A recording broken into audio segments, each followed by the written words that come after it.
नमस्कार, मैं हूँ आपके संग नित्यम मंत्र यंत्र तंत्र वास्तु के विशेष कार्यक्रम के साथ। सावन के सोमवार का बहुत ही बड़ा महत्व होता है। इस दिन भगवान शिव की पूजा करने से जीवन में हर तरह से सफलता मिलती है। इस दिन सावन के सोमवार को घर में अगर आप कोई भी एक चीज़ लाते हैं जो मैं आपको बताऊंगा, तो आपका भाग निश्चित रूप से चमक जाता है। जीवन की हर परेशानी दूर हो जाती है।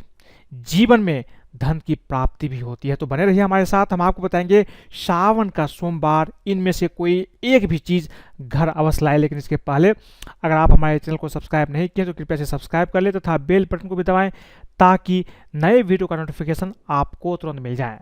सावन के महीने में शिव आराधना करने पर इसका विशेष फल प्राप्त होता है, क्योंकि यह माँ भगवान भोलेनाथ को बहुत ही प्रिय होता है। सावन मास में पड़ने वाले सोमवार को भगवान शिव की आराधना का विशेष महत्व माना गया है। भोलेनाथ अपने नाम के अनुरूप अत्यंत भोले हैं और सहज ही प्रसन्न हो जाते हैं। शिव पूजा से जीवन की अनेक कठिनाइयाँ दूर होती है। इस मास में महामृत्युंजय मंत्र, रुद्राभिषेक, शिव पंचाक्षर स्तोत्र पाठ से लाभ मिलता है। शिवलिंग पर मात्र बेलपत्र चढ़ाने से ही भगवान शिव प्रसन्न हो जाते हैं। इसके अतिरिक्त भांग, धतूरा, जल, कच्चा दूध, दही, शहद, गंगा जल, सफेद वस्त्र, आक, कमलघट्टा, पान, सुपारी, पंचगव्य, पंचमेवा भी चढ़ाए जाते हैं। शिवलिंग पर चंपा, केतकी, नागकेसर, केवड़ा या मालती का फूल नहीं चढ़ाए जाते हैं, इसलिए भूल कर भी आप चंपा, केतकी, नागकेसर, केवड़ा या मालती का फूल भगवान शिव को अर्पित न करें। कोई भी पुष्प जैसे हरसिंगार, सफेद आक का फूल आप भगवान शिव को अर्पित कर सकते हैं। बेलपत्र का चिकना भाग ही शिवलिंग पर रखना चाहिए तथा यह भी ध्यान रखें कि बेलपत्र खंडित ना हो। बेलपत्र अर्पित करना भगवान शिव को अति प्रिय है, इसलिए पूजा में बेलपत्र अवश्य अर्पित करें। बेलपत्र अर्पित करने के कुछ नियम होते हैं। बेलपत्र भोलेनाथ पर सदैव उल्टा रखकर ही अर्पित करें। बेलपत्र कटे फटे ना हो। ये 3 से लेकर के 11 पत्ती वाली बेलपत्र होते हैं। रुद्र के 11 अवतार है, इसलिए 11 दलों वाले बेलपत्र चढ़ाए जाएं तो भगवान शिव अति प्रसन्न होते हैं। लेकिन आमतौर पर आपको 3 पत्ती वाली बेलपत्र ही मिलते हैं, इसी को आप अर्पित अवश्य करें। बेलपत्र चढ़ाने से 3 जन्मों तक का पाप नष्ट हो जाते हैं, इसलिए बेलपत्र भगवान शिव की पूजा में अवश्य अर्पित करना चाहिए। शिव के साथ माता पार्वती की पूजा अवश्य करें, तभी आपकी पूजा पूर्ण रूप से फलीभूत होता है। पूजन करते समय रुद्राक्ष की माला अगर आपके पास है तो उसे जरूर धारण करें, इससे आपको तुरंत फल की प्राप्ति होती है। भस्म से 3 तिरछी लकीरों वाला तिलक अपने माथे पर लगाएं, इससे भगवान शिव प्रसन्न होते हैं। शिवलिंग पर चढ़ाया हुआ प्रसाद कभी भी ग्रहण नहीं करना चाहिए, इसका ध्यान रखें। शिवलिंग की आधी परिक्रमा ही करें। शिव जी पर केवड़ा एवं चंपा के फूल आपको कभी भी अर्पित नहीं करना चाहिए। अब जो सबसे महत्वपूर्ण बात है, सावन के सोमवार को भगवान शिव की पूजा आपको कैसे करना चाहिए।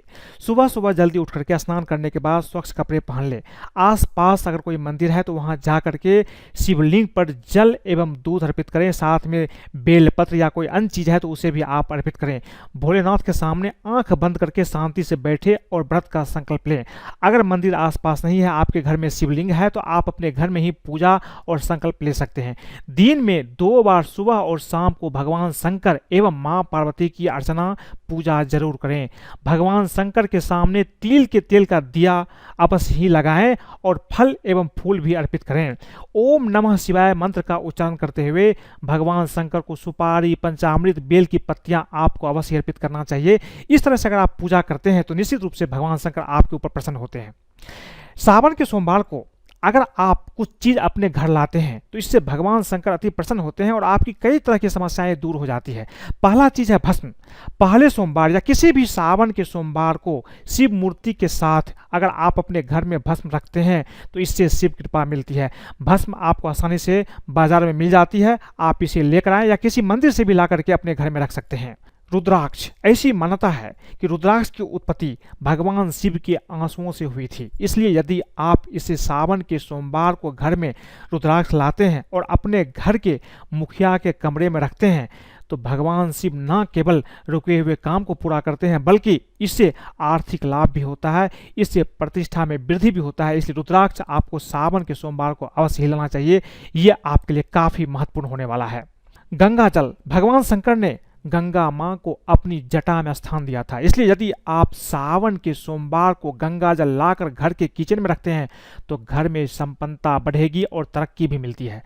चांदी या तांबे का त्रिशूल, घर के हॉल में चांदी या तांबे का त्रिशूल स्थापित करके आप घर की सारी नकारात्मक ऊर्जा को खत्म कर सकते हैं। घर में जितनी तरह की निगेटिव एनर्जी है वो निश्चित रूप से घर से दूर चले जाती है और आपके घर में संपन्नता आती है। इसलिए सावन के सोमवार को तांबे या चांदी का त्रिशूल ला करके अपने घर में जरूर स्थापित करें।